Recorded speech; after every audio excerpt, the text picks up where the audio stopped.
رسول الله الذي أرسل رسوله بالهدى ودين الحق ليظهره على الدين كله ولو كره المشركون ثم الصلاة والسلام على أشرف الأنبياء والمرسلين سيدنا ونبينا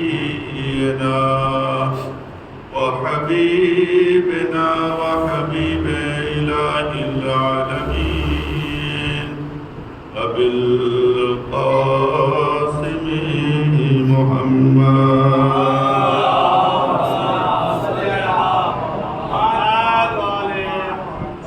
وعلى أهل بيته الطيبين الطاهرين المعصومين المظلومين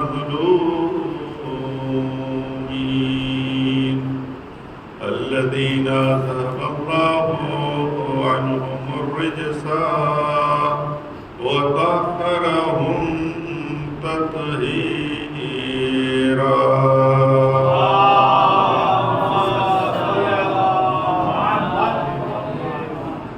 واللعنة الدائمة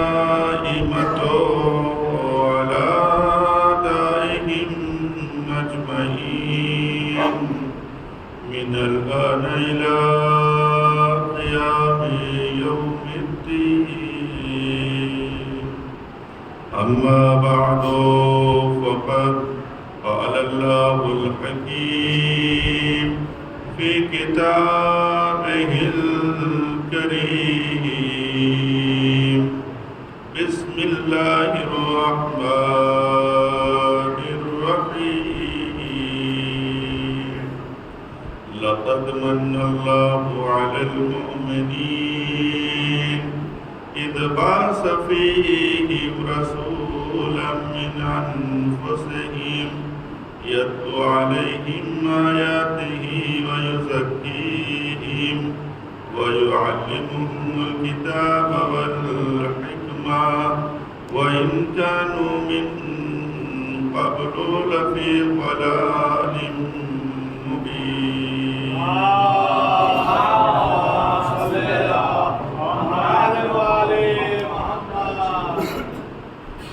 عزیزان گرامی، بزرگان محترم، رسالت عالم بشریت کے لیے ایک عظیم نعمت ہے۔ اس عنوان کے تحت کل پہلی مجلس میں کچھ چیزیں گزارش کی گئیں اور آج انشاءاللہ گفتگو اپنے دوسرے مرحلے پر اور کچھ باتیں کہ جس کو بیان کرنے کے لیے کل مقدمتاً کچھ باتیں عرض کی گئی ہیں، انہیں کو ادامہ دینا ہے انشاءاللہ۔ 164 نمبر آل عمران کی یہ آیہ کریمہ کہ جس میں پروردگار عالم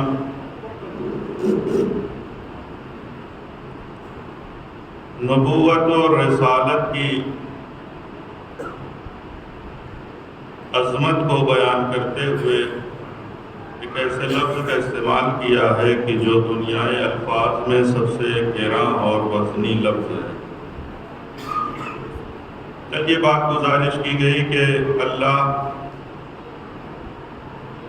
جب اپنے بندوں کے لیے کسی نعمت کو اس کی طرف سے جو عطا کی گئی نعمتیں ہیں اسے جب یاد کرتا ہے تو 3 لفظ کے ذریعے سے اسے یاد کیا ہے، یا لفظ نعمت کہا ہے، یا لفظ اعلیٰ، یا اس کے علاوہ لفظ منت کا انتخاب کیا ہے، لیکن ان تینوں لفظوں میں جو سب سے گراں لفظ ہے وزنی، اسے منت کہا جاتا ہے۔ البتہ ہمارے یہاں لفظ منت جو ہے وہ ذرا مذموم معنی میں ہے۔ مذموم معنی میں اس لیے ہے کہ عام طور سے جو ہمارے یہاں سمجھا جاتا ہے کہ مثال کے طور پر 10 روپے کسی کو دے کر اور گفتگو ایسے کرنا کہ گویا کہ ہم نے اسے 100 اور 1000 روپے دے دیے، اس کو عام طور سے منت کہا جاتا ہے۔ یہ مذموم ہے، لیکن یہی صفت جب پروردگار عالم کے لیے استعمال ہوتی ہے تو یہ ممدوح ہے، اس لیے کہ اللہ نے جو کچھ بھی ہمیں عطا کیا ہے ایسا نہیں ہے کہ اس نے 10 روپے دیے ہوں اور اس نے 100 روپے بیان کیے ہوں، بلکہ اگر انسان خود اپنے پورے وجود کو دیکھے اور اللہ نے پھر وجود عطا کرنے کے بعد جو اس وجود کی بقا کے لیے ذرائع ہوتے ہیں، چاہے وہ رشتوں کی دنیا ہو، چاہے وہ غذاؤں کی دنیا ہو، ان ساری دنیا کو اللہ نے حضرت انسان کے لیے فراہم کیا، اور اس کے بعد بھی پروردگار عالم نے کبھی اس طریقے سے، جسے اپنی زبان میں کہیں کہ جتایا نہیں ہے کہ ہم نے تمہیں یہ دیا، ہم نے تمہیں یہ دیا، ہم نے تمہیں یہ دیا۔ گویا یہاں پر کم از کم یہ بات تو سمجھ میں آتی ہے کہ لوگوں کی ضروریات کو پورا کرنے کے بعد احسانات کے بوجھ تلے نہ دبانا یہ صفت پروردگار ہے، یہ صفت پروردگار ہے، اور اگر اس راستے سے کوئی ہٹ جاتا ہے تو اس کا شمار کہاں ہوگا وہ خدا بہتر جانتا ہے جانے کے نام۔ لہذا یہ 3 لفظ جو میں نے ذکر کیے تھے یہ خطبہ فدقیہ میں بھی بی بی نے استعمال کیا ہے، اور ذکر کیا کہ عموم نعم کہ اللہ تیرا شکر ہے کہ تو نے نعمتیں عطا کی ہیں، وہ صبوغ اعلیٰ، اور تو نے پھر وہی اعلیٰ جس سے بڑھ کر ذرا نعمتیں ہیں ان کا ذکر کیا، اور تمام منن کا ذکر کیا ہے، یعنی لفظ منت کو بھی بی بی نے اسی خطبے میں بیان کیا ہے۔ بات جو کل اہم ذکر ہوئی ہے وہ یہ کہ اللہ نے ہر شے کو اور اس کی حقیقت کو درک کرنے کے لیے کچھ راستے بیان کیے ہیں۔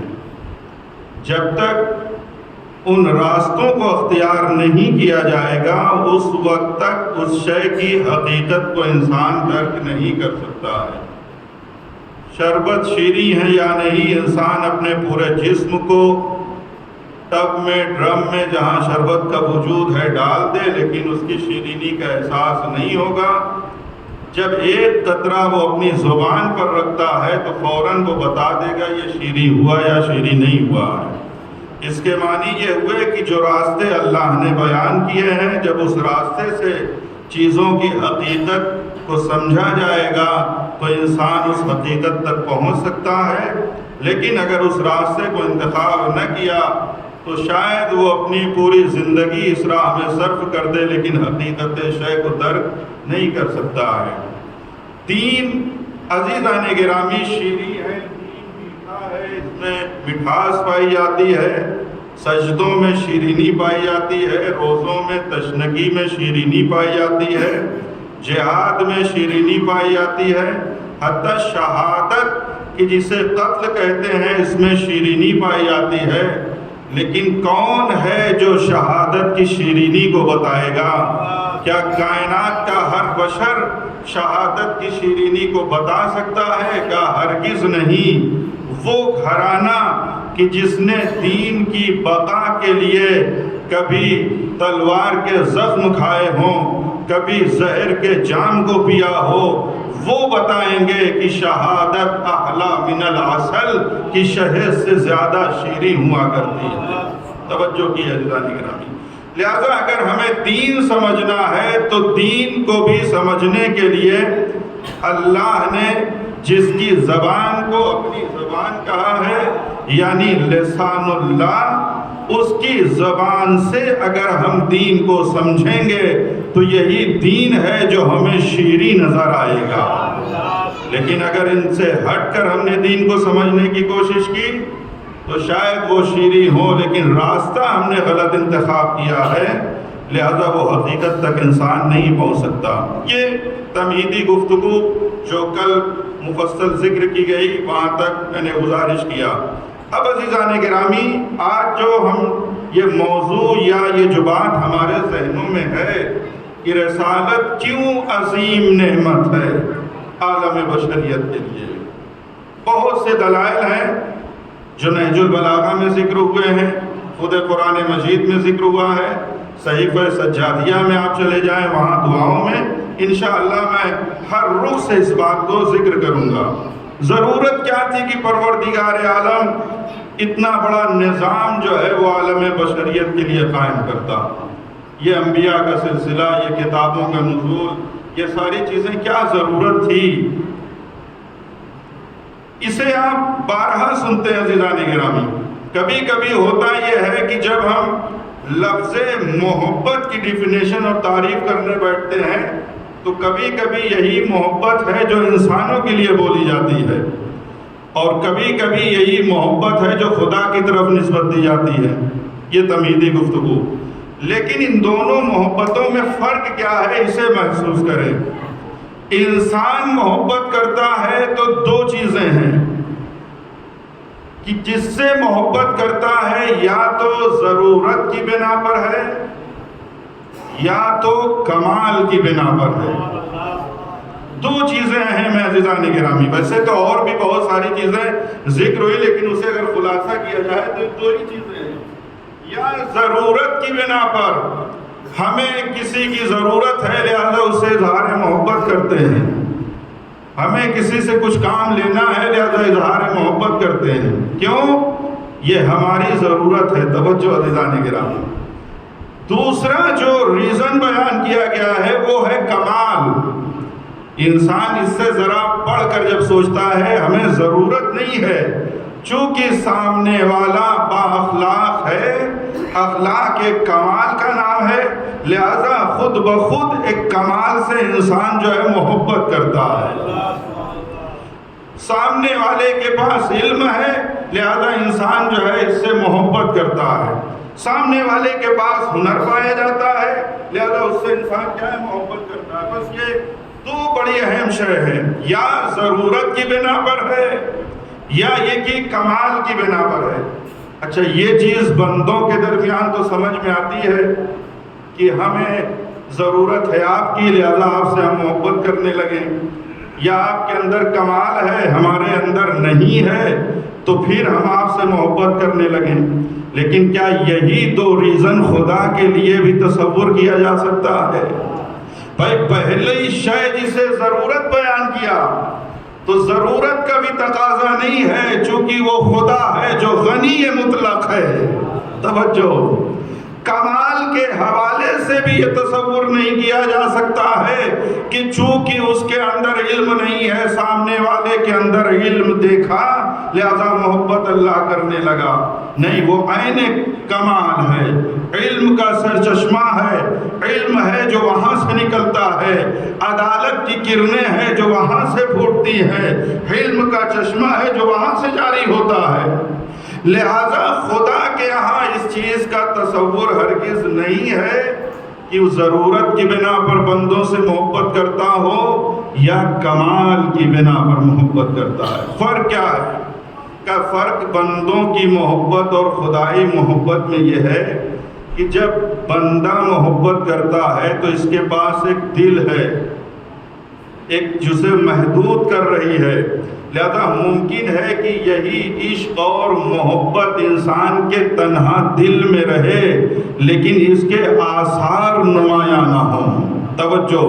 اس کے آثار نمایاں نہ ہوں اس لیے کہ محبت کے آثار میں یہ ہے کہ محبوب کی حفاظت کرنا، محبوب کی ترقی کے لیے سارے انتظامات کا فراہم کرنا، یہ دلائل ہیں، یہ وظائف ہیں، یہ ذمہ داریاں ہیں.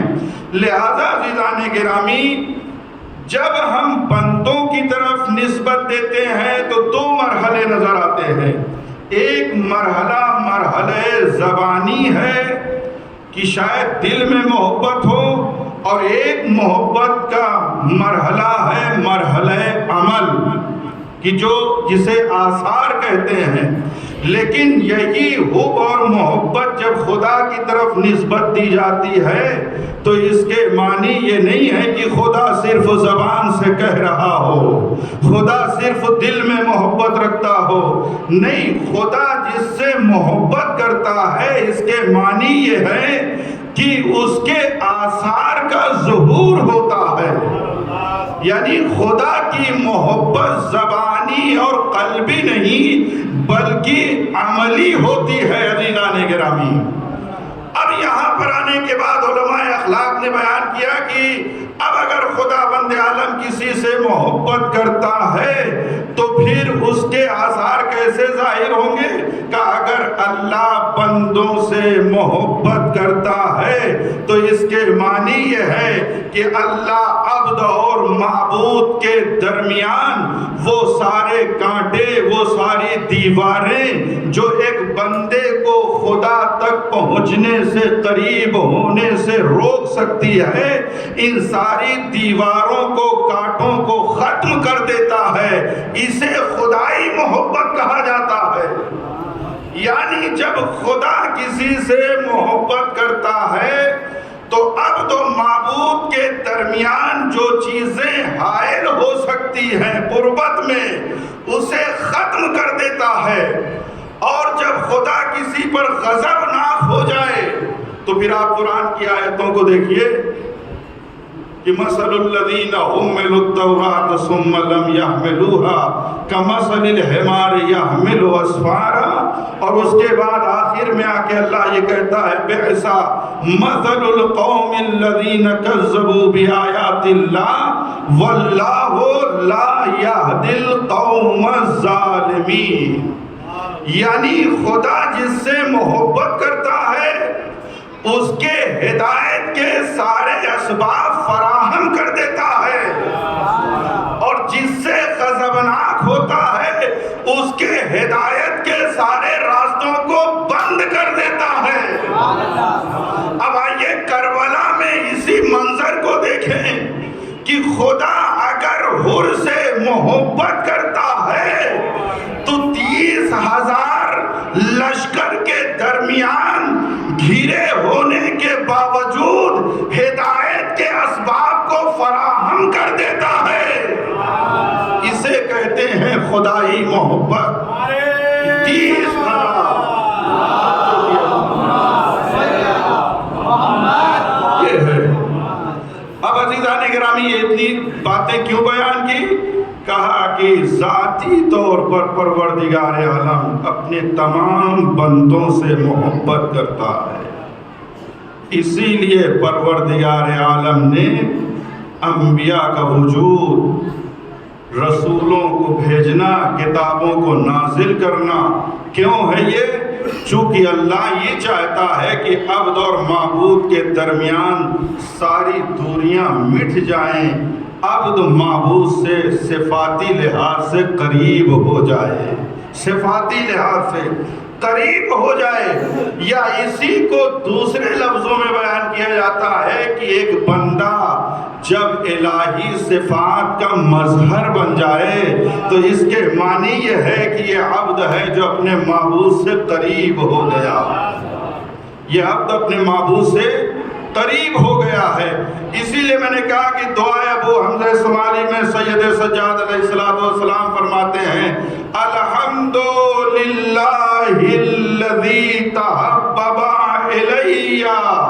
اللہ کی تعریف اس لیے ہے کہ وہ ہم سے محبت کرتا ہے جبکہ وہ ہوا غنی عنی، جبکہ وہ بے نیاز ہے، ہمارا محتاج نہیں ہے، ہمارا محتاج نہیں ہے. لیکن اس کے باوجود پروردگار عالم ہم سے محبت کرتا ہے. اور جب اللہ محبت کرتا ہے تو اس کے ہدایت کے سارے اسباب کو فراہم کرتا ہے، اسی کو حب پروردگار کہا جاتا ہے۔ لہذا یہ کتابوں کا نازل ہونا، یہ رسالت کا آنا، یہ بہت عظیم نعمت ہے۔ کیوں؟ ضرورت کیا ہے عزیزان گرامی؟ اب مثال یہاں سے شروع ہو رہی ہے، اس کے ذریعے سے بات کو پہنچانا چاہوں گا۔ سب سے بڑی نعمت عالم بشریت کے لیے، یعنی دنیا کی، جس کے معنی ہی پستی کے ہیں، دنیا کو عالم بالا یعنی اعلیٰ سے جو چیز جوڑ دیتی ہے اسے انبیاء اور رسالت کہا جاتا ہے۔ جو چیز خدائی ماحول کو اور دنیاوی ماحول کو آپس میں جوڑ دے اسے نبوت اور رسالت کہتے ہیں۔ اب یہ کس طریقے سے ہے، یہ مثال کے ذریعے سمجھیے۔ قرآن کے بارے میں ہم نے کیا پڑھا کہ لو انزلنا ھذا القرآن علی جبل، اگر اس قرآن کو ہم پہاڑ پر نازل کر دیتے تو ریزہ ریزہ ہو جاتا۔ اس کے معنی کیا ہوئے کہ قرآن کے وزن کو ہر ایک سنبھال نہیں سکتا ہے۔ اب ضرورت اس بات کی ہے کہ درمیان میں کچھ ایسی ہستیاں ہوں کہ جو اس گرانی کو اپنے قلب پر سنبھالیں اور اسی گرانی کو پھر اپنی زبان سے کلم الناس علی قدر عقولہم کے تحت لوگوں تک پہنچائیں۔ یعنی اگر رسالت کا وجود نہ ہوتا تو خدا اور بندوں کے درمیان کوئی رابطہ نہ ہو پاتا۔ جو رابطے کا کام کرتی ہے اسے رسالت کہا جاتا ہے۔ اب اسی کو لفظ کے اعتبار سے ابھی آگے بیان کروں گا۔ وہ مثال کیا ہے؟ کہا دیکھیے، آج ایک بچہ بھی جو دنیا میں آتا ہے، کیا اسے روٹیوں کے اندر پائی جانے والی انرجی کی ضرورت نہیں ہوتی ہے؟ ہوتی ہے یا نہیں ہوتی ہے؟ چاول کے اندر جو انرجی اللہ نے رکھی ہے، کیا اس کی ضرورت ایک بچے کو نہیں ہے؟ بالکل ہے۔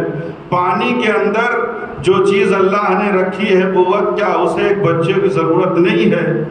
بالکل ہے۔ حتیٰ ابھی چند مہینے پہلے ہی کا واقعہ ہے کہ مثلاً ڈاکٹر نے کہا کہ جب اسے دنیاوی ڈبے کا دودھ بھی پلائیں تو ذرا شکر ملا دیں، اس لیے کہ بچوں کے شوگر لیول کا معاملہ ہے، لہذا کچھ ملاتے رہیں، توجہ کیجیے گا۔ یعنی اسے شوگر کی بھی ضرورت ہے، روٹی کی بھی ضرورت ہے، چاول کے اندر بھی جو انرجی ہے اس کی بھی ضرورت ہے، پانی کے اندر جو انرجی پائی جاتی ہے اس کی بھی ضرورت ہے، فروٹس کے اندر جو اللہ نے وٹامنز رکھے ہیں اس کی بھی ضرورت ہے۔ لیکن ضرورت اپنی جگہ پر ہے، بچے کا جسم بھی اس لائق نہیں ہے کہ اسے روٹی دے دی جائے، بچے کا جسم اس قابل نہیں ہے کہ اسے فروٹس دے دیے جائیں، اسے پانی ڈائریکٹ دے دیا جائے۔ لہذا پروردگار عالم نے ایک نظام بنایا ہے اور اس نظام میں جس شے کو واسطہ بنایا ہے اس کو عربی زبان میں کہتے ہیں کہ جسے اپنے یہاں ہم ماں کہتے ہیں۔ کہا یہی روٹی ہے کہ جسے ماں نوش فرمائے گی، یہی چاول ہے کہ جسے ماں نوش فرمائے گی، یہی پانی ہے کہ جسے ماں نوش فرمائے گی، یہی فروٹس ہے کہ جسے ماں نوش فرمائے گی۔ کھانے کے بعد اللہ نے انہی ساری قوتوں سے ایک لطیف غذا آمادہ کیا جسے شیر مادر کہتے ہیں۔ توجہ کیجیے سامنے کرام، انہی روٹیوں کے نتیجے میں، انہی چاول سے، انہی فروٹ سے، یعنی انہی ساری چیزوں کو جب ماں نے استعمال کیا، اللہ نے جو نظام رکھا، نظام کے تحت یہ ساری غذائیں تحلیل ہوئی، تحلیل ہونے کے بعد بچوں کے مزاج کے مطابق شیر مادر وجود میں آیا۔ کہا وہ ساری قوتیں اللہ نے اس دودھ میں رکھا، اس شیر میں رکھا، اب کسے دینا ہے؟ کہا بچے کو روٹی کی ضرورت تو تھی لیکن وہ دیے ہی نہیں جا سکتی تھی، لہذا شیر کی صورت میں دی جائے. چاول کی ضرورت تھی لیکن اس قابل نہیں تھا. تحلیل کر کے شیر کی صورت میں اللہ نے منتقل کیا. یعنی اس بچے کے مزاج کے مطابق شیر مادر کو اللہ نے وجود بخشا. اب یہی شیر مادر ہے جو اپنے اندر نہ جانے کتنی وٹامن منرلز ساری چیزوں کو سمیٹے ہوئے ہے. اتنی بڑی حقیقت اللہ نے شیر مادر میں رکھی ہے کہ آج اس دنیا کاروبار میں جہاں نہ عدالت ہے نہ صداقت ہے، لیکن آج بھی ڈبے کے دودھ پہ یہ لکھا ہوتا ہے کہ بچے کے لیے سب سے بہترین غذا ماں کی دودھ ہوا کرتا ہے. یعنی اللہ نے شیر مادر میں وہ حقیقت رکھی ہے کہ آج دنیا بازار میں اسیر انسان بھی اس حقیقت کو انکار نہ کر سکا اور حقیقت کو بیان کرنے پر آمادہ ہو گیا. اور کیوں نہ ہو عزیزان گرامی، ابھی جو اصل بات ہے میں گزارش کروں گا، کیوں نہ ہو کہ وہ لکھتے ہیں کہ بچوں کے لیے شیر مادر سے بہتر کوئی غذا نہیں ہے، اس لیے کہ ڈبے کے دودھ سے وہ جسم تو ہم بچا سکتے ہیں، لیکن جو رشتے میں شیرینی پائی جاتی ہے اسے ہم بچا نہیں سکتے ہیں. اسی فلسفے کو امام نے بیان فرمایا ہے کہ جانوروں کے بچوں کو دیکھتے ہیں جہاں دنیا میں آئے خود سے شیر مادر کی طرف بھی چلے گئے، چند دنوں کے بعد وہی ہیں کہ جو غذاؤں کی تلاش میں نکل جاتے ہیں. آخر یہ انسان جو اشرف المخلوقات ہے اسے اللہ نے اتنا ضعیف و ناتواں کیوں بنایا ہے کہ سال بھر 2 سال 24 مہینے جو ہے وہ ماں کے پستان مادر سے چمٹا ہوا بچہ ہوتا ہے. یہ کیا منتقل کرنا چاہتا ہے پروردگار کا؟ وہ وہی منتقل کرنا چاہتا ہے جو ڈبے کا دودھ منتقل نہیں کر سکتا ہے. اس لیے کہ حیوانوں کی زندگی میں سوسائٹی کا تصور نہیں ہے، اجتماع کا تصور نہیں ہے، لہذا جہاں اجتماع نہیں ہے وہاں الفت درکار نہیں ہے، وہاں مودت اور محبت کی ضرورت نہیں ہے. لیکن جہاں سوسائٹی ہوتی ہے، جہاں اجتماع ہوتا ہے، جہاں معاشرہ ہوتا ہے، وہ معاشرہ چلتا ہی ہے محبت کی بنا پر. اللہ نے انسان کو ماں کا محتاج اسی لیے بنایا ہے تاکہ یہ شیر مادر کے ساتھ ساتھ وہ الفت مادری بھی منتقل کرتی رہے، تاکہ آج جس طریقے سے ایک ہے جو بچے کے کام آتی ہے، کل یہی بچہ بھی ضعیف ماں کے کام آ سکے. ایک صلوات پڑھیں محمد اور آل محمد. توجہ کیا یہ حقیقت ہے. لہذا ان ساری چیزوں کو اللہ نے شیر مادر میں رکھا ہے. ساری چیزوں کو اللہ نے ایک لطیف غذا کی شکل میں. کیوں ایسا کیا؟ کہا اس لیے چونکہ یہ بچہ اس قابل نہیں تھا کہ ان غذاؤں کو ڈائریکٹ اور مستقیم برداشت کر لیتا. لہذا جب اللہ نے مادی غذاؤں کے مرحلے پر کہ بچہ اس قابل نہیں ہے کہ ان غذاؤں کو برداشت کر سکے، لہذا شیر مادر لطیف غذا کی شکل میں آمادہ کیا ایک نظام کے تحت. اب بچے کو دیا جائے تاکہ اس کے مزاج کے مطابق ہو. بس جب روحانی حیات بھی اللہ نے دینی چاہی تو وہ قرآن اور قرآن کے اندر موجود تعلیمات اتنے سنگین تھے کہ عالم بشریت کہ جس کا ابھی بچپنا ہے عادی نہیں تھا کہ ان تعلیمات کو لے سکے. لہذا پروردگار عالم نے رسالت کو درمیان میں رکھا اور رسالت کا دوسرا نام ہی امام رکھا ہے. توجہ کیجئے گا، اسی لفظ امام سے لفظ بنا ہے، یعنی ماں. یعنی جو کام امام کی ہے کہ اللہ کی روحانی غذاؤں کو جسے قرآن کہتے ہیں، جسے دین کہتے ہیں، وہ حاصل کر کے پھر اس کے بعد تحلیل کرنے کے بعد جیسی جیسی ضرورت پڑے بندوں کے حوالے کرتے رہے، اسی طریقے سے عیناً یہ نظام رسالت و نبوت ہے عزیزان گرامی۔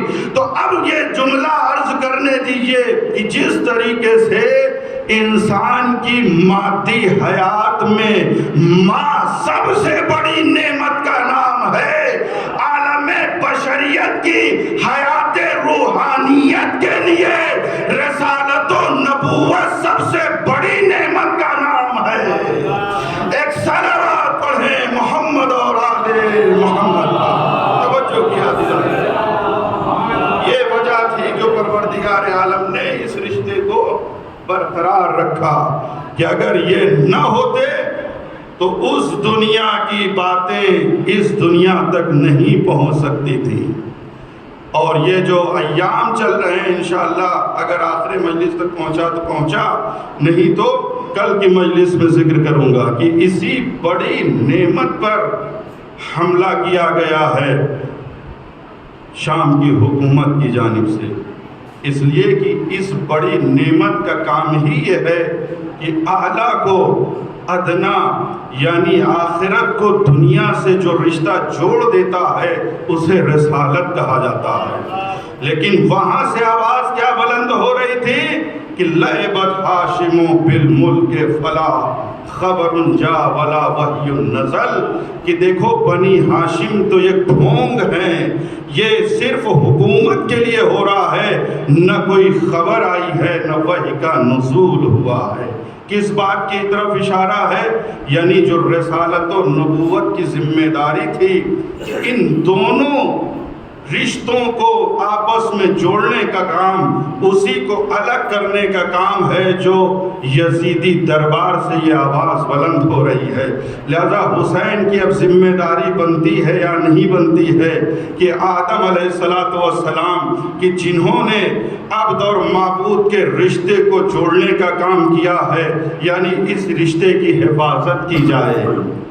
جو نوح علیہ السلام نے عبد و معبود کے درمیان جس رشتے کو برقرار رکھا ہے اور اس کے حوالے سے جتنی قربانیاں دی ہیں، اگر اس کو وہ باقی رکھیں تو ضرورت ہے یا نہیں کسی حسین کی کہ جو اپنی قربانی سے جناب آدم کی زحمتوں کی بھی لاج رکھ لے، جو اپنے سجدے سے نوح کی کشتی کی بھی لاج رکھ لے، جو اپنے توکل سے براہیمی اطمینان اور توکل کی حفاظت کر لے، جو ایسا کلیم ہو کہ نوک نیزہ پر جانے کے بعد تلاوت کے ذریعے سے موسیٰ کے لقب کلیم اللہ کی بھی حفاظت کرے۔ ضرورت ہے یا نہیں عزیزان گرامی؟ کہا اسی کو بچانے کے لیے حسین علیہ السلام ہیں جو کربلا کے میدان میں آئے ہیں۔ ایک صلوات پڑھیں محمد اور اس عظیم رسالت کو جو میں نے ذکر کیا کہ عالم بشریت کے لیے یہ عظیم مرحلہ تھا اور سب سے بڑی نعمت ہے جو رسالت و نبوت کی شکل ہے۔ لیکن اس عظیم نعمت کی جب انسان قدر کرنا شروع کر دے گا، اور یہ کب ممکن ہوگا؟ جب اسی راستے سے انسان اسے درک کرے۔ اب آئیے خطبہ نمبر 26 کی طرف، چونکہ اسی آیت میں ایک لفظ استعمال ہوا ہے جسے ضلال مبین کہتے ہیں، اور جب تک انسان ضلال مبین یعنی کھلی ہوئی گمراہی کو نہ سمجھے گا، اس وقت تک نہ رسول امین سمجھ میں آئیں گے نہ امام مبین انسان کو سمجھ میں آئے گا، جب تک ضلال مبین انسان نہیں سمجھے گا۔ اچھا، جاہلیت کے اوپر اس زمانے کے لیے نہ جانے کتنی کتابیں ہیں جو لکھی گئی ہیں کہ جسے کوئی حساب ہی نہیں کر سکتا ہے۔ ہر دور میں انسان آئے ہیں، مورخین آئے ہیں، رائٹرز آئے ہیں، جاہلیت کے اوپر کتابیں لکھی ہیں، لیکن ہمارے لیے کون سا ایسا منبع ہے کہ جہاں سے ایسی جاہلیت کی تاریخ مل جائے کہ جس کے بعد پھر کسی کتابوں کی ضرورت نہ ہو؟ کہا بھائی اسی کلام کی طرف چلیں جو تحت کلام الخالق ہے، اللہ کے کلام کے نیچے ہے، وہ فوق کلام المخلوق یا کلام البشر، کہ جسے نہج البلاغہ کہتے ہیں۔ نہج البلاغہ کے خطبہ نمبر 26 میں امام علیہ السلام نے بڑے مختصر انداز میں ضلال مبین کو واضح کر دیا کہ اس کے بعد پھر کوئی کتاب انسان نہ بھی پڑھے تو پھر کوئی ضرورت نہیں ہے۔ اس میں آپ فرماتے ہیں کہ ان اللہ بعث محمدا نذیرا للعالمین، اللہ نے حضرت محمد صلی اللہ علیہ وآلہ وسلم کو عالمین کے لیے نذیر بنا کر بھیجا، وَأَمِينًا عَلَى التَّنزِيلِ، اور امین بنا کر بھیجا۔ اس کے بعد پھر امام فرماتے وَأَنْتُمْ يَا مَعْشَرَ الْعَرَبِ، یہ کب بیان کر رہے تھے؟ جب امام دوران حکومت میں ہیں اور لوگ جنگ پر جنگ ہے جو تھوپ رہے ہیں، تب امام فرماتے ہیں کہ ذرا ابھی جس ماحول میں ہو اس کی قدر کرو، اس لیے کہ جو دور تم نے دیکھا ہے وہ دور بڑا خوفناک دور تھا۔ وَأَنْتُمْ مَعْشَرَ الْعَرَبِ، دو تین چیزیں گزارش کروں گا، ذرا دیکھیے کہ دین کس طریقے سے تھا۔ امام فرماتے ہیں کہ تمہارا دین جو زمانے میں تھا وہ شر دین، سب سے برا دین تھا۔ اچھا، ہمیں یہ بتایا گیا ہے کہ مثلا بت پرستی تھی، ہوا پرستی تھی، خواہشات لوگ جو ہے پوچھتے تھے، خرما پرستی، کھجور پرستی تھی، یہی دو چار چیزیں ہیں جو بیان کی جاتی ہیں۔ عجیب و غریب دین تھا کہ جو اس زمانے میں، کہتے ہیں کہ اس زمانے میں ایک دین یہ بھی مشہور اور معروف تھا کہ دو خدا ہیں، ایک خدائے خیر ہے اور ایک خدائے شر، ایک اچھا خدا اور ایک برا خدا، یہ بھی ایک دین تھا۔ اور کہتے ہیں ایک دن دونوں میں جھگڑا ہوا، یعنی اچھے خدا میں اور برے خدا میں جھگڑا ہو گیا، اور جب جھگڑا ہوتا ہے تو اللہ نے فیصلے کے لیے فرشتوں کو بلایا۔ یہ جاہلیت کا دور ہے زیران گرامی۔ کہتے ہیں کس کو بلایا؟ فرشتوں کو۔ جب فرشتوں کو بلایا تو فرشتوں نے یہ فیصلہ سنایا کہ دیکھو ٹھیک ہے، آپس میں سمجھوتا کر لو، اور 17,000 سال نہ جانے کتنے ہزار سال یہ روایات میں موجود ہے کہ فیصلہ سنایا گیا کہ یہ عالم دنیا پر، یعنی عالم دنیا جو ہے اس پر خدائے شر کی حکومت رہے گی، پھر اس کے بعد جو ہے جب یہ انویلڈ ہو جائے گی تب خدائے خیر کی حکومت آئے گی۔ لہذا وہ کہتے ہیں کہ اب جتنی بھی برائیاں دنیا میں نظر آتی ہیں اس میں ہمارا کوئی قصور نہیں ہے، چونکہ خدائے شر کی حکومت ہے اس لیے یہ ساری برائیاں ہیں جو ظاہر ہو رہی ہیں۔ یہ صرف میں نے ایک مزاق ذکر کیا ہے۔ امام فرماتے ہیں کنتم علی شر دین، تمہارا دین یہ تھا کہ خدائے خیر اور خدائے شر میں مبتلا تھے، یہ تو دین کا معاملہ تھا۔ اب آئیے اقتصادی لحاظ سے تمہاری کیا حیثیت تھی؟ امام مسیح خطبہ نمبر 26 میں فرماتے ہیں کہ اب تمہارے یعنی اقتصادی لحاظ سے منیخین منیخونا، تم رہنے والے تھے کہاں؟ بین حجارت خشن، نوکیلے پتھروں کے درمیان تم زندگی بسر کرتے تھے۔ حیات سم، یعنی ایسے سانپ کہ جنہیں کچھ سنائی نہیں دیتا تھا، اور یہ سب سے بڑے خطرناک ہوتے ہیں کہ جب انسان کو کچھ سنائی نہ دے رہا ہو تو اسے نہیں معلوم کہ کس جانب حملہ کر دے گا، لہذا کہتے ہیں ایسے سانپ کے درمیان تم رہتے تھے۔ لہذا یہ تمہاری اقتصادی پرابلم اس زمانے کی تھی۔ دین تمہارا یہ تھا، تمہاری اخلاقی مشکلات جو تھی وہ ایسی تھی کہ تسفکون دماءکم، تم آپس میں ایک دوسرے کا خون بہاتے تھے، اور یہ مشہور تھا کہ خون کے دھبے کو خون ہی ہے کہ جو دھل سکتا ہے، اس کے علاوہ کوئی شے نہیں ہے جو خون کے دھبے کو مٹا سکے۔ تشربون القدر، پینے کے معاملے میں آپ دیکھیں کہ یہ بارش جب آتی ہے گڈھوں میں پانی اکٹھا ہو جاتا ہے، نہ جانے کچھ دنوں کے بعد رنگ بدل گیا، جوتے ہیں، چپلیں ہیں، ٹائر ہیں، کیسی کیسی غلاظتیں ہیں جو اس گڈھے میں پڑی ہوئی ہیں، اس سے بھی بیکار پانی وہ تم پینے والے تھے۔ امام فرماتے ہیں یہ تمہارے کھانے پینے کی حیثیت ہے۔ تاکلون الجشیب، کھانے میں سب سے ناگوار کھانا۔ عربی سے پوچھا گیا یہ بتاؤ کہ تم گوشت گوشت میں کیا کھاتے ہو؟ کہا جس کے اندر بھی جنبش پائی جاتی ہے ہم وہ سب کھاتے ہیں، یعنی جو بھی جانوروں میں جسے کہیں جس کے اندر حرکت پائی جائے وہ سب ہم کھاتے ہیں۔ یعنی یہ عالم تھا۔ توجہ کیجئے گا عزیزان گرامی، اقتصادی، اعتقادی، عاطفی بیٹیوں کو زندہ درگور کر دینا یہ کیفیت تھی اس زمانے میں، لیکن امام فرماتے ہیں کہ تم پر اللہ نے لقد من اللہ علی المؤمنین، اللہ نے ایک نور کے ذریعے سے تم پر رحم کیا ہے، اسے نور نبوت کہتے ہیں۔ اے معاشر عرب، تم گندے پانی پینے والے تھے، اب تمہارے وقار کو اتنا بڑھا دیا گیا کہ تمہیں کوثر کی بشارت دینے والا آ گیا ہے۔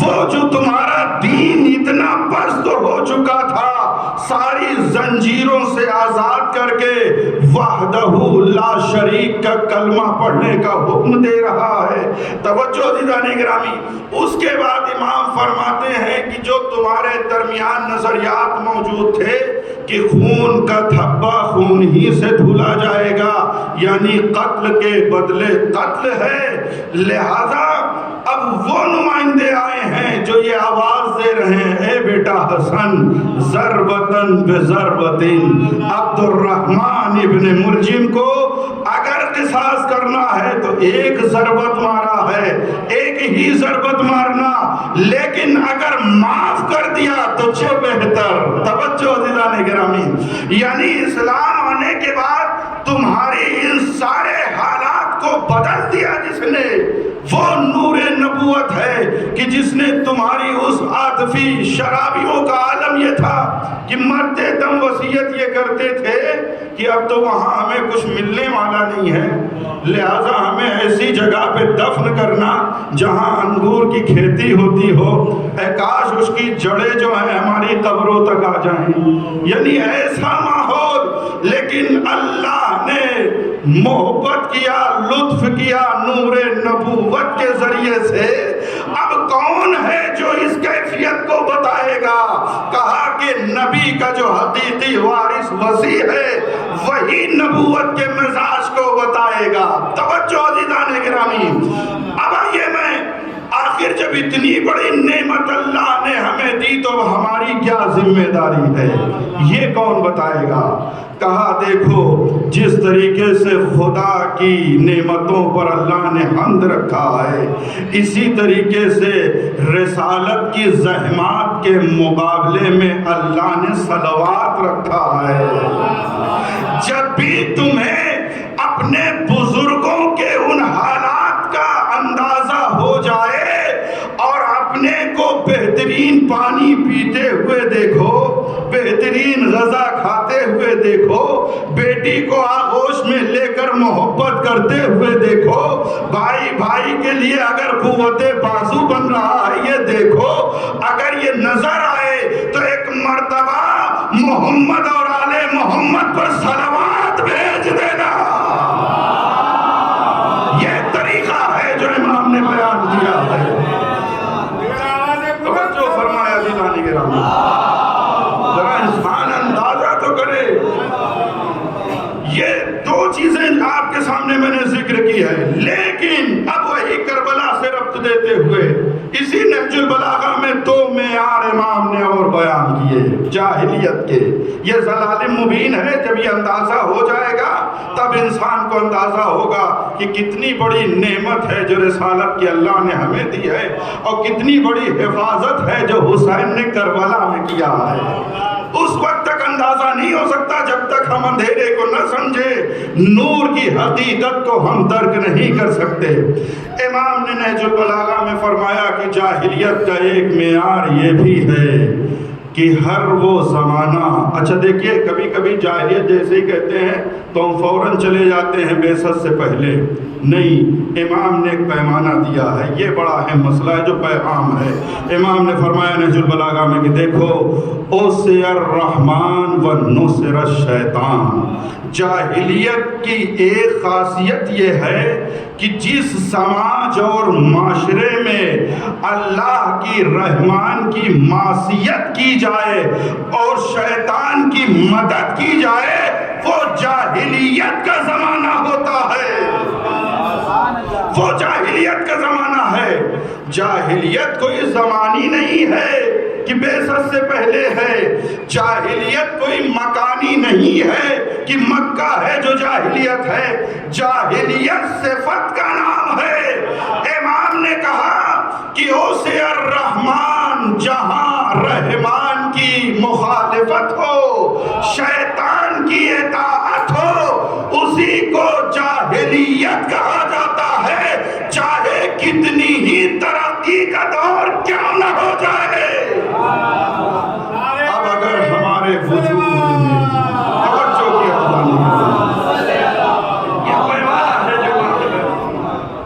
یہ مختصر ہے، میں تو کہتا ہوں کہ یہ وہ ہیں چیزیں کہ اس کے توغرے بنا کر گھر پہ لگانے چاہیے کہ جاہلیت کا معیار نہج البلاغہ نے دیا اوسے الرحمن، جس جگہ پر جس وجود میں معصیت پروردگار ہے وہ جاہلیت کا دور ہے، وہ جاہلیت ہے۔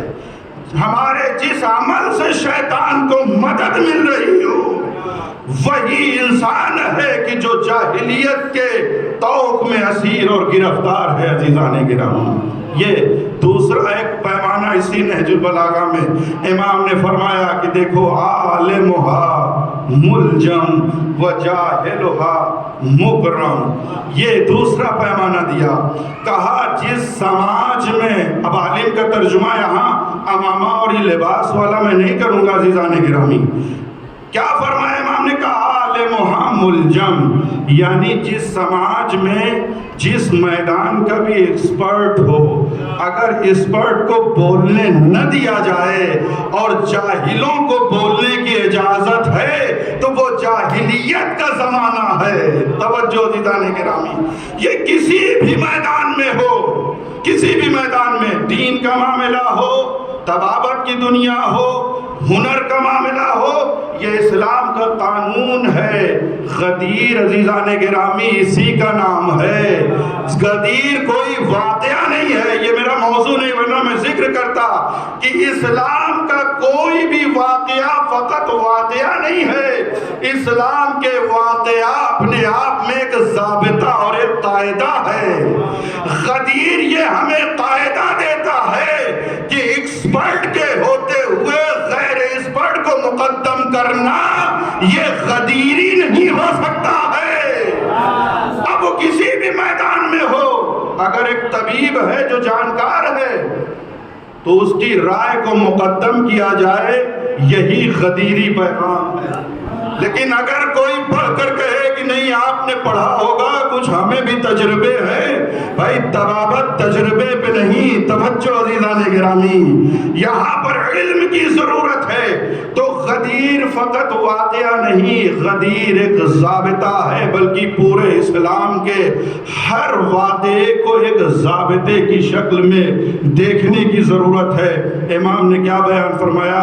کہا کہ دیکھو یہ جاہلیت کے زمانے کی ایک خاصیت یہ ہے کہ عالمہا ملجم، کہ جس زمانے میں جانکار کو بولنے نہ دیا جائے، لجام لگا دی جائے اور جاہلوں کو بولنے کی اجازت ہو، وہ جاہلیت کا دور ہے کسی بھی میدان میں۔ یہ دو پیغام اپنے پاس رکھیے گا۔ اچھا، اتنے خراب حالات میں اب آئیے یہاں سے کچھ فضیلت کے بھی رخ ہے تاکہ مجلس بالکل جو ہے جسے اپنی زبان میں کہتے ہیں کہ خشک بھی نہ ہونے پائے۔ ایک صلوات پڑھے محمد اور آل آخر نبی کو اللہ نے کون سی ایسی قوت دی تھی کہ جس کی بنا پر نبی ایسی امت پر کامیاب نظر آئے؟ توجہ دیدان گرامی، کس بنا پر؟ اس کی اور جو گفتگو ہوگی وہ کل ہوگی، لیکن آج اس کا مقدمہ فراہم کر لوں۔ کہا کہ یہیں پر جہاں نبی کے اوصاف اور صلوات کو وسیع نے خطبے نمبر 71 اور 72 یہ اختلاف کی بنا پر بیان فرمایا. امام فرماتے ہیں اللہم اجعل شرائف صلواتک، اے پروردگار اپنی بہترین رحمت کو نازل فرما. وَنَوَامِيَ بَرَكَاتِكَ، کیسی برکتیں؟ کہا جیسے موسلا دھار بارشیں ہوتی ہیں ایسی رحمت نازل فرما. کس کے اوپر؟ کَعَلَىٰ عَبْدِكَ، اے اللہ جو تیرا بندہ ہے. اس کے بعد میں نے جو کل ذکر کیا، رسالت کو اگر وسیع رسالت سے سمجھیں گے تبھی حقیقت رسالت کو سمجھ پائیں گے. دنیا نہیں بتا سکتی ہے رسالت کے وزن کو، لیکن یہ ایک بندہ ہی بتائے گا کہ رسالت کے اندر یہ ہنر کیسے پیدا ہوا. لہذا امام کیا فرماتے ہیں؟ اللہ صلوات بھیج کس کے اوپر؟ اعلیٰ عبدکا، جو تیرا بندہ ہے. یعنی آپ نے بیان یہ کرنا چاہا کہ محمد، ذات محمد میں یہ جو کمال پیدا ہوا ہے یہ بندگی کے نتیجے میں پیدا ہوا ہے. توجہ عزیزان گرامی، یہ بندگی کے نتیجے میں ایک مرحلہ. اب بندگی کے معاملے میں اب آج کسی بھی زمانے میں، کسی بھی دور میں، کسی بھی سماج میں آپ چلے جائیے، قرآن نے کیا کہا؟ ان الصلاۃ تنہی عن الفحشاء والمنکر، یہ نماز ہے جو انسان کو برائیوں سے روکتی ہے. اور بہت سے لوگ کہتے ہیں انسان نمازی ہے لیکن رکتا نہیں ہے. ایک بے نمازی سے اگر یہ کہا جائے بھیا نماز کیوں نہیں پڑھتے، 8 ہی منٹ کا تو معاملہ ہے، تو کیا کہتا ہے؟ نہیں، 8 منٹ کا معاملہ نہیں ہے. اگر ہم نماز پڑھیں گے تو پھر ہمیں طہارت کا خیال رکھنا پڑے گا. اگر ہم نماز پڑھیں گے تو ہمیں اپنے معاملات کو بھی دیکھنا پڑے گا. اگر ہم نماز پڑھیں گے تو پھر ہمیں کیا کرنا پڑے گا؟ ایک شوہر کہہ سکتا ہے کہ بیوی سے نرم لہجے میں باتیں کرنی پڑیں گی، ورنہ وہ کہہ سکتی ہے یہ نمازی بھی ہیں اور یہ زبان کا حال ہے. بازار میں ایک نان مسلم کہہ سکتا ہے کہ تم مسجد والے بھی ہو اور یہ خرافات بھی. یہ کون کہہ رہا ہے؟ توجہ عزیزان گرامی، مان مجلس ہے جو میں آپ کے حوالے کر رہا ہوں. کون کہہ رہا ہے؟ جب کسی بے نمازی سے کہو کہ نماز کیوں نہیں پڑھتے، صرف 8 ہی منٹ تو لگتے ہیں، تو فوراً وہ یہی کہتا ہے نہیں، آپ کیسے کہتے 8 منٹ کا معاملہ ہے. اگر ہم نمازی ہو گئے تو گھر کے بھی اخلاق کو سدھارنا پڑے گا، بازار میں معاملات بھی سدھارنے پڑیں گے، مسجد میں کردار سدھارنا پڑے گا. وہی چیز جو حقیقت قرآنی ہے کہ نماز برائیوں سے روکتی ہے، ایک بے نمازی کی زبان پر آ ہی گئی. توجہ عزیزان گرامی، ایک نمازی ہے جو یہ کہہ رہا ہے کہ اگر ہم نمازی ہو گئے، اچھا کب انسان کے اندر یہ کمال پیدا ہوگا؟ یہ مثال آپ نے بہت سنی ہے لیکن میں اسے دوسرے رخ سے بیان کرنا چاہتا ہوں. جب نماز کے فلسفے پر انسان باقی رہے گا. نماز کا فلسفہ کیا ہے؟ اقم الصلاۃ لذکری، نماز پڑھو تاکہ تمہارے وجود سے اللہ کی یاد ایک لمحے کے لیے نکلنے نہ پائے. ایک لمحے کے لیے یاد خدا تمہارے وجود سے نکلنے نہ پائے. یہ نماز ہے.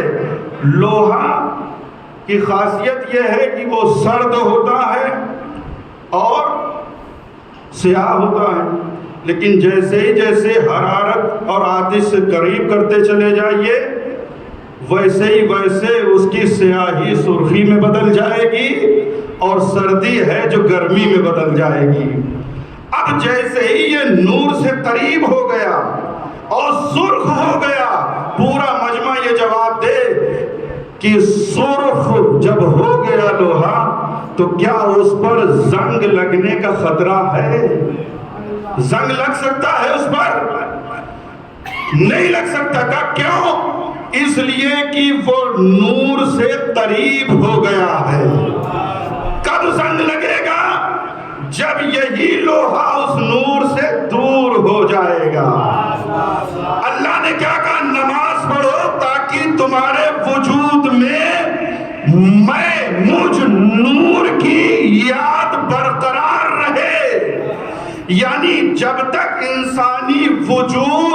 نور خدا سے قریب رہے گا تو جیسے لوہا جب نور سے قریب رہتا ہے تو زنگ لگنے کا خطرہ نہیں ہے، اسی طریقے سے جب تک نمازی خدا کے نور سے یعنی یاد میں رہے گا تو اس کے وجود پر زنگ معصیت نہیں لگ سکتا ہے۔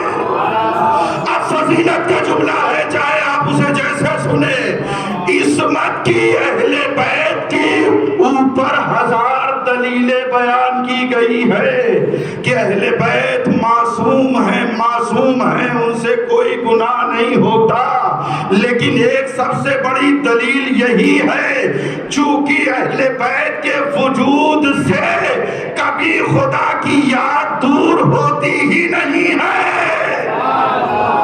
اس لیے اہل بیت کے وجود سے معصیت کا تصور ہے ہی نہیں۔ ارے جو بندہ خدا سے اتنا قریب ہو جائے کہ چہرہ علی کا ہو لیکن اسے وجہ اللہ کہا جائے، زبان علی کی ہو لیکن اسے لسان اللہ کہا جائے، ایک صلوات پڑھے محمد اور آل محمد پر، توجہ دیدان گرامی، یہ عصمت پہ دلیل رکھیے گا۔ لہذا کہا کیوں نبی کو کمال بخشا اللہ نے کا بندگی کے نتیجے میں، چونکہ یہ نبی بندہ ہے، عبد ہے، معبود کے سامنے سر کو جھکانے والا ہے، اور یہ وعدہ ہے خدا کا کہ جس نے اپنی پیشانی کو میری بارگاہ میں جھکا دیا پوری کائنات کو اس کے سامنے جھکا دوں گا، یہ خدا کا وعدہ۔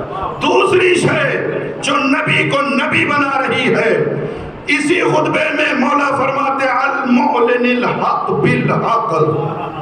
بھائی کبھی کبھی باتیں بڑی اچھی ہوتی ہیں لیکن پہنچانے کا انداز خراب ہوتا ہے، جہاں انداز خراب ہونے کا خطرہ تھا نبی نے سورہ برات کو وہاں لے لیا، توجہ کیجئے گا، کہ وہ پیغام حق پہنچائے گا کہ جس کی زبان حق ہے، اس لیے کہ صرف پیغام حق ہونا ضروری نہیں ہے، انداز بھی حق ہونا ضروری ہے۔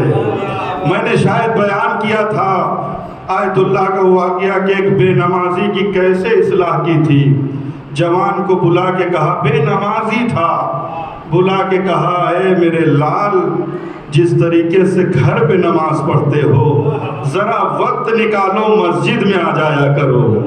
بس انقلاب پیدا ہو گیا، کم میں بے نمازی اور یہ مرجع اتنا حسن ظن رکھتے ہیں میرے لیے اور کہہ رہے ہیں کہ جس طریقے سے گھر میں پڑھتے ہو آ کے مسجد میں پڑھ لیا کرو۔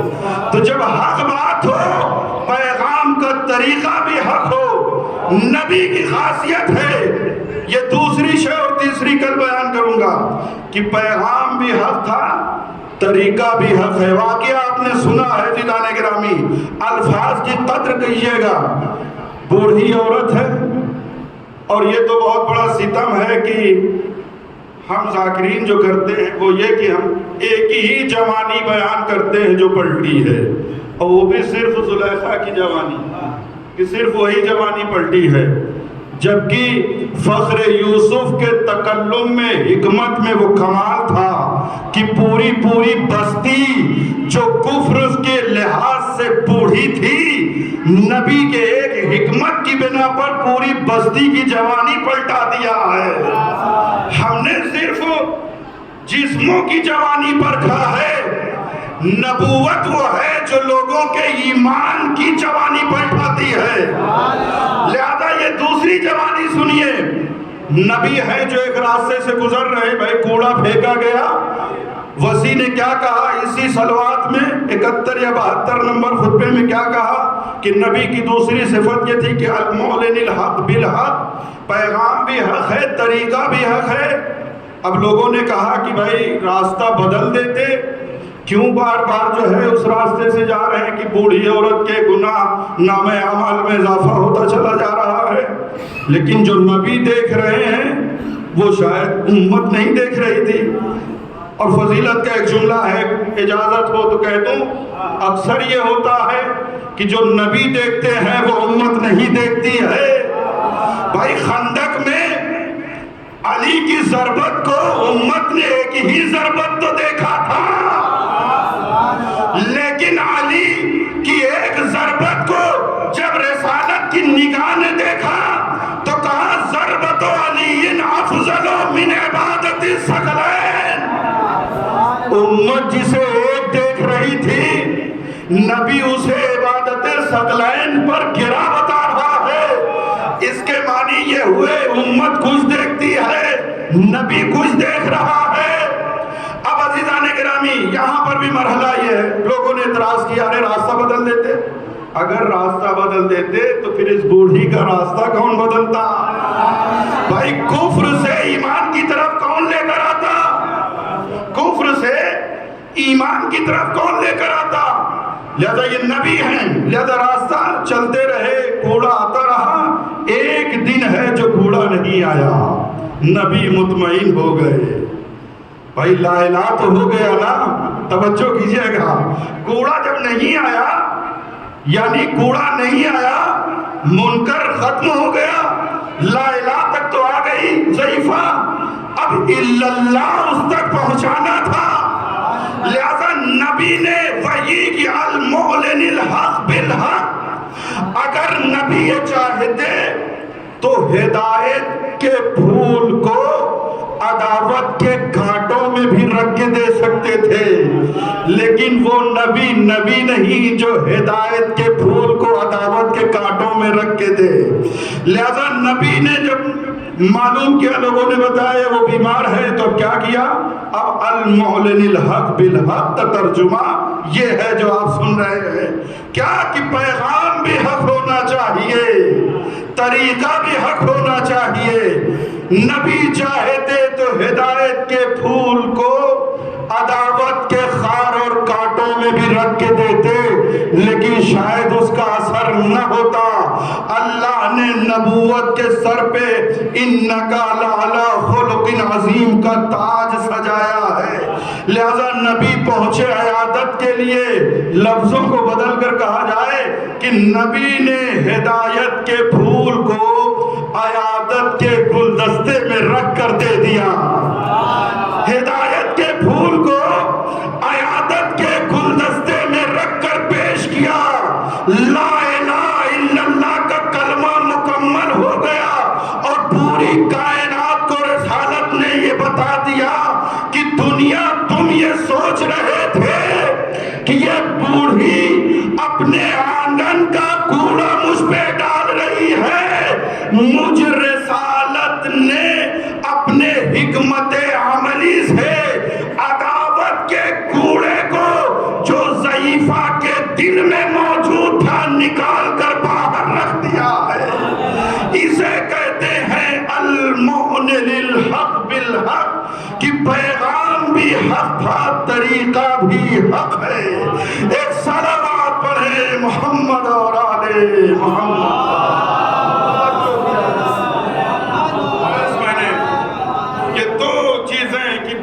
البتہ اس پر گفتگو کی جائے تو بڑی طولانی ہے، وقت نہیں ہے، کل آخری مجلس ہوگی، لہذا عزیزان گرامی کل تیسرے مرحلے پر چلوں گا کہ کیا وجہ تھی کہ رسالت کی وہ ذمہ داری جو اتنی عظیم تھی جو نبوت کے حوالے اللہ نے کیا ہے، اس میں کامیاب کیوں ہوئے؟ بندگی المعلن الحق بالحق، اور تیسری شے کہ جس میں پیغامات کے انبار لگے ہوئے ہیں جو ہمارے زندگی میں کام آنے والے ہیں۔ ایک صلوات پڑھیں محمد اور آل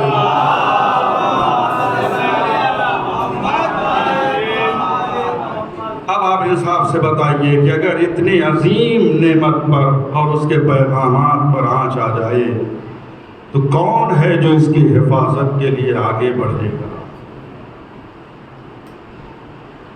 9 برس کی عمر میں ایک بیٹی نے اپنے باپ کے پیروں سے رستے ہوئے ان خون کو پوچھا اور صاف کیا تھا جب نبوت گلیوں میں پیغام وحدانیت پہنچا رہی تھی۔ اور یہی رسالت جب پلٹ کر گھر آتی تھی، کمسن بچی ہے جو مشاہدہ کرتی تھی، جناب زہرا سلام اللہ علیہا اپنے ننھے ہاتھوں سے باپ کے پیروں سے رستے ہوئے خون کو صاف کرتی جاتی تھی۔ وہی بیٹی کے اندر تو یہ جگر پایا جائے گا کہ کل اگر دین اور ولایت پر آنچ آ جائے تو پسلیاں توڑ دو، لیکن زہرا کے استقامت میں ذرہ برابر بھی کمی نہیں ہو سکتی ہے۔ اس لیے کہ میں نے اپنے بابا کو، جو رسول تھا، جو نبی تھا، امام تھا، میں نے دیکھا ہے کیسی جانفشانیاں انسانوں کو انسان بنانے میں کی ہے میرے بابا نے۔ لہذا ہم قربان ہونے کے لیے آمادہ ہیں۔ عزادارو، ایک زہرا کا ذکر کیا، کربلا میں بھی ایک شبیہ ہے جو ابھی کمسن ہے، جسے سکینہ کہتے ہیں۔ جزاکم اللہ خیر الجزا۔ آج کچھ داستان ہے جو اس کمسنی کی میں پڑھنا چاہتا ہوں۔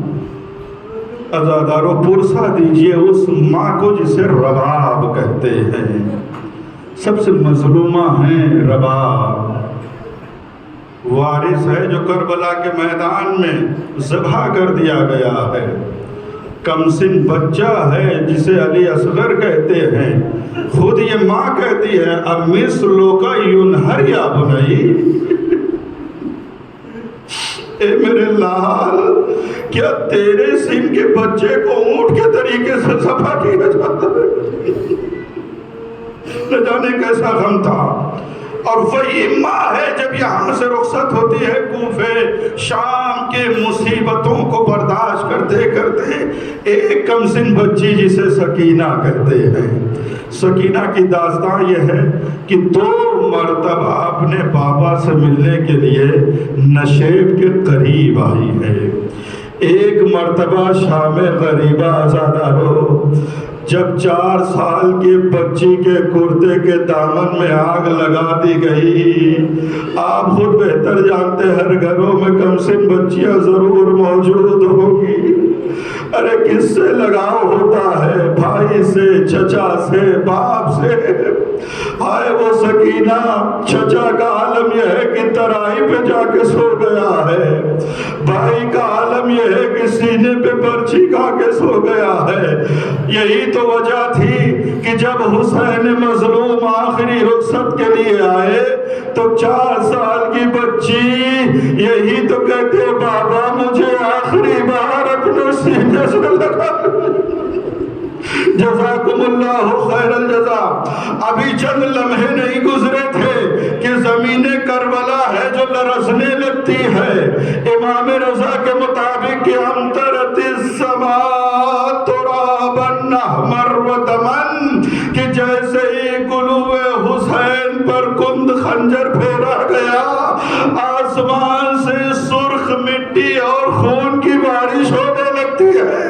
یہ 4 سال کی بچی ہے جو تڑپتی رہی، کبھی مقتل کی طرف، بھیا کی طرف نظر ڈالتی تھی، کبھی ترائی کی طرف رخ کرتی تھی۔ اے چچا عباس، آخر میرے بابا کی خیر تو ہے کہ یہ بیک کیا دیکھا کہ سواری ہے جس پر باپ سوار ہو کے گیا، قریب آ گئی، قدموں میں اپنی پیشانی کو رکھ کے ایک ہی تو سوال کیا، حل سقیا ابی ام قتلا تشانا۔ اے بابا کے زلجنا اتنا بتا دے، مجھے تیری حالت یہ بتا رہی ہے کہ میرا بابا اب زندہ نہ ہوگا، بس مجھے جو غم ستا رہا ہے وہ یہ کہ اتنا بتا دے کہ جب کند خنجر پھیرا جا رہا تھا تو میرے بابا کو قطرہ پانی ملا تھا یا نہیں ملا تھا؟ جزاکم اللہ خیر الجزا۔ بس عزادارو، یہ مرحلے سکینہ نے طے کر لیے۔ اب وہ مصیبت کی گھڑی آن پڑی، کرتے میں آگ لگی،